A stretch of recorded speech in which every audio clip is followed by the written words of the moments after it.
Why Amphibia mastered its season finales. Chances are good you've seen this froggy cartoon hopping around. It was a pretty big hit on Disney Channel and it debuted back in 2019 and got 58 episodes over 3 seasons. The show was praised for having some really good characters and humor, and a lot of that is thanks to Matt Braley, a true legend in the animation industry. When reflecting on this show and thinking what about it I wanted to talk about, there was one thing that constantly stuck out to me, and that was the show's ability to make amazing season finales. The 3 that we got in Reunion, True Colors, and The Hardest Thing are some of the best of any animated shows out there. But what is it about them that makes them so great? Well, how about we take a look at them one at a time, starting with Reunion. Reunion is the season 1 finale, and is probably the least of the 3, but what it did bring to the table was pretty great. The whole battle at Toad Tower made for some cool action sequences, especially when Anne and Sasha beef it out. Watching Sasha let go of Anne's hand and plunge off the tower probably made for one of the coolest scenes at that time of the show's airing. Season 1 was certainly more of a slower, getting our feet wet kind of season, but its finale was still awesome. There is something interesting about season 1s of Disney Channel shows that I've noticed though. They always seem to feature the smaller B villain who gets defeated in some kind of way in the season finale.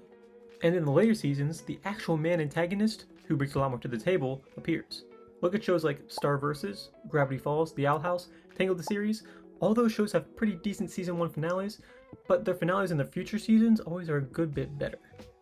And the same goes for Amphibia, as we get into Season 2. Season 2 of Amphibia has the massively hyped True Colors finale, and it did not disappoint. You can tell that the episode was going to be a banger from the second the episode begun, as after the title sequence we get a warning that this episode, quote, has some intense final scenes and, quote, might be scary for younger viewers. Remember, this is a Disney Channel show about talking frogs, so this was a rarity and I am all here for it. There was a bunch of great stuff throughout this episode, but there were 2 main moments in the end that I absolutely loved. The whole Sprig fake death isn't one of them, that kind of fell flat, but what I did love seeing was Anne go Super Saiyan mode. Calamity Anne goes so hard, the scenes featuring her with the blue eyes and hair are so well animated and look so great. But also, there's a scene that was the cause for the warning, and that was the insane Marcy stabby scene. It's kind of wild that Disney had the guts to allow Braley to put such a scene onto children's television, but I am so happy they did. Now, of course she didn't die. This is still a Disney Channel show we're talking about. Saying the words die or death in a show rarely even happens. But this is still a huge step forward in having more mature theming in young adult animated programs.